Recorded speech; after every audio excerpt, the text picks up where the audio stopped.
اسلام ہمارا دین ہے، ہمارا ایمان ہے، اور اللہ تعالیٰ نے بھی قرآن میں فرمایا کہ ان الدین عند اللہ الاسلام، کہ طریقہ زندگی اللہ کے نزدیک اسلام ہی ہے۔ لیکن اس سے پہلے بھی بہت سارے طریقے ہیں، بہت سارے مذاہب بھی ہیں۔ تو اسلام کو باقی مذاہب پہ اور باقی جو دین ہیں ان کے اوپر کیوں فوقیت حاصل ہے؟ کیا خاصیت ہے اسلام میں کہ اس کو اب باقی مذاہب کے اوپر فوقیت حاصل ہے؟ نحمدہ ونصلی ونسلم علی رسولہ الکریم، اما بعد۔ سب سے پہلے میں آپ کو اور ادارے کو ایک بار پھر مبارکباد پیش کرتا ہوں اس پروگرام کی بھرپور کامیابی پر، اور دعا گو ہوں کہ اللہ تبارک و تعالی اخلاص نیت کے ساتھ اس خدمت خلق میں قبول فرمائے، آمین۔ جہاں تک آپ کے سوال کا تعلق ہے، اس میں شک نہیں کہ اسلام یہ تمام مذاہب کا ایک ایسا گلدستہ ہے کہ جس میں ہر مذہب کا پھول اور کلیاں نظر آتا ہے، اور یہی اس کی بنیادی خصوصیت ہے۔ خود قرآن کریم میں ارشاد ہے کہ رسول من اللہ یتلو صحفا مطہرۃ فیہا کتب قیمہ، کہ یہ اللہ کے رسول ہیں جو تم پر تلاوت کرتے ہیں پاکیزہ اوراق، یعنی قرآن کریم کی تلاوت کرتے ہیں۔ قرآن کی خاصیت کیا ہے؟ فیہا کتب قیمہ، اس میں پہلی ساری مستحکم کتابیں بند ہیں۔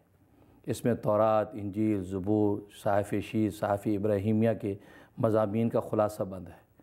تو گویا کہ اسلام سارے مذاہب کا ایک گلدستہ ہے۔ یہی وجہ ہے کہ اسلام اپنے ماننے والے کو تعلیم دیتا ہے کہ وہ بانگ دہل یہ اعلان کریں کہ آمنت باللہ و ملائکتہ و کتبہ و رسلہ، کہ سارے رسول ہمارے سر کا تاج اور ساری آسمانی کتابیں ہماری آنکھوں کا سرما ہیں۔ اس کے بغیر تو ایمان ہی مکمل نہیں۔ اور یہی وہ بنیاد ہے اسلام کی، کیونکہ باقی مذہبوں کی بنیاد نگیشن پر ہے، اسلام کی بنیاد نگیشن پر نہیں ہے، ایکسیپٹنس پر ہے۔ اسی وجہ سے کہ یہ سارے نبیوں کو اپنا سر کا تاج، ساری آسمانی کتابوں کو آنکھوں کو سرما سمجھتا ہے۔ خود قرآن کریم میں اللہ تبارک و تعالی ارشاد فرماتے ہیں کہ تحبونہم ولا یحبونکم، اے مسلمانوں تم دوسرے مذہب والوں سے تو محبت کرتے ہو، لیکن وہ تم سے محبت نہیں کرتے۔ کیوں؟ وَتُؤْمِنُونَ بِالْكِتَابِ كُلِّهِ، اس لیے کہ تم ساری کتابوں پر ایمان رکھتے ہو لیکن وہ تمہاری کتاب کو نہیں مانتے۔ یہی وجہ ہے کہ یہودیت کی ڈیفینیشن یہی ہے کہ حضرت عیسیٰ علیہ السلام کی تکذیب اور انجیل کا انکار، اور عیسائیت کی ڈیفینیشن یہ ہے کہ حضرت محمد رسول اللہ صلی اللہ علیہ وسلم کی تکذیب اور قرآن کریم کا انکار۔ تو گویا کہ ان کی بنیاد میں ہی نگیشن ہے، اور جہاں نگیشن آ جاتا ہے تو وہاں تعصب کی دیواریں کھڑی ہو جاتی ہیں۔ وہ مذہب جو ہے وہ ان بائسڈ نہیں رہتا، بائسڈ ہو جاتا ہے۔ جب بائسڈ ہو جاتا ہے تو اس میں بین الاقوامی لیڈرشپ کی صلاحیت نہیں رہتی۔ اسلام جو ہے اس کی بنیاد جو ہے وہ نگیشن پر نہیں ہے، کیونکہ وہ سارے نبیوں کو سر کا تاج مانتا ہے، سارے کتابوں کو تسلیم کرتا ہے، تو لہٰذا اس کی بنیاد جو ہے وہ ایکسیپٹنس پر ہے۔ اس وجہ سے اس میں تعصب کی دیوار کھڑی نہیں ہوتی، تو اس میں عالمی لیڈرشپ کی صلاحیت موجود ہے۔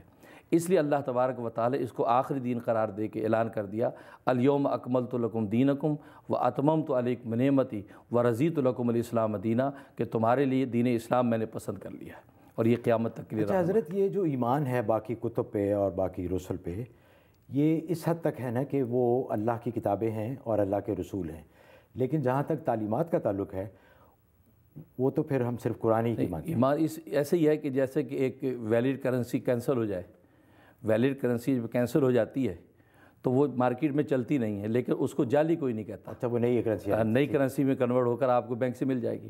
تو ایسی سمجھیں کہ یہ نیا دین، ہمارا دین جب آیا تو پہلی کینسل ہو گئی، لیکن وہ اپنے وقت میں بالکل صحیح تھی۔ حضرت کال کا